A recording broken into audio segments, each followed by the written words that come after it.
Konsep dan urgensi identitas nasional. Apa itu identitas nasional? Secara etimologi, identitas nasional berasal dari dua kata, identitas dan nasional. Konsep identitas nasional dibentuk oleh dua kata dasar, ialah identitas dan nasional. Kata identitas berasal dari kata identi, berasal dari bahasa Inggris. Dalam Kamus Besar Bahasa Indonesia, identitas berarti ciri-ciri atau keadaan khusus seseorang atau jati diri. Dengan demikian, identitas menunjuk pada ciri atau pemuda yang dimiliki oleh seseorang pribadi dan dapat pula kelompok. Penanda pribadi misalkan diwujudkan dalam bentuk identitas diri. Misal dalam kartu tanda penduduk, ID card, surat izin mengemudi, kartu pelajar, dan kartu mahasiswa. Dan kata nasional berasal dari kata nasional dalam bahasa Inggris. Dan dalam Kamus Besar Bahasa Indonesia, nasional berarti bersifat kebangsaan, berkenaan atau berasal dari bangsa sendiri, meliputi suatu bangsa. Dalam konteks pendidikan kewarganegaraan, identitas nasional lebih dekat dengan arti jati diri, yakni ciri-ciri atau karakteristik perasaan atau keyakinan. Untuk lebih memahami ketentuan identitas nasional tersebut, Anda dianjurkan untuk mengkaji bendera negara Indonesia dan lambang negara serta lagu kebangsaan yang telah diatur dalam Undang-Undang Republik Indonesia. Bisa kita lihat bahwa latar belakang rakyat Indonesia berasal dari berbagai macam etnis yang beragam. Keberagaman etnis ini mengakibatkan rentannya terjadi pergesekan.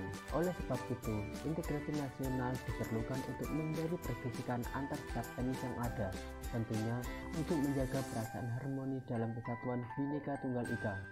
Istilah integrasi nasional berasal dari dua kata, yaitu integrasi dan nasional.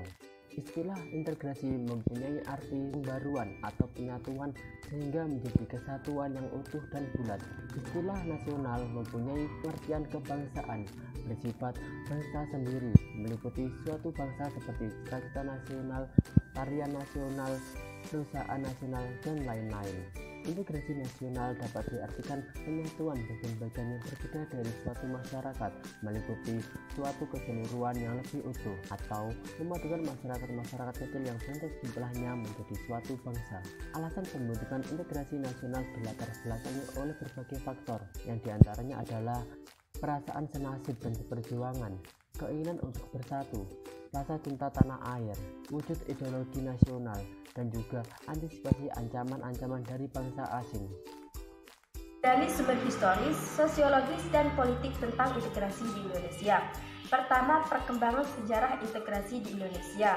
Menurut Suroyo, ada 3 model integrasi dalam sejarah perkembangan integrasi di Indonesia. Pertama, model integrasi Imperium Majapahit. Model pertama ini bersifat kemaharajaan atau Imperium Majapahit.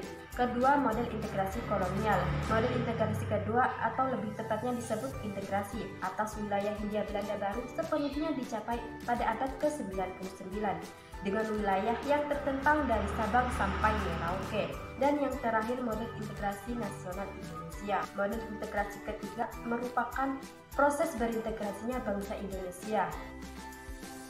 Ada 5 pendekatan cara bagaimana pemimpin politik mengembangkan integrasi bangsa. Kelima pendekatan kita tersebut sebagai faktor menentukan tingkat integrasi suatu negara. 1. Adanya ancaman dari luar dapat menciptakan integrasi masyarakat.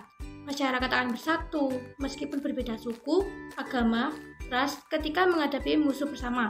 Gaya politik kepemimpinan politik para pemimpin bangsa dapat menyatukan atau mengintegrasikan masyarakat bangsa tersebut. Ketiga, kekuatan lembaga-lembaga politik.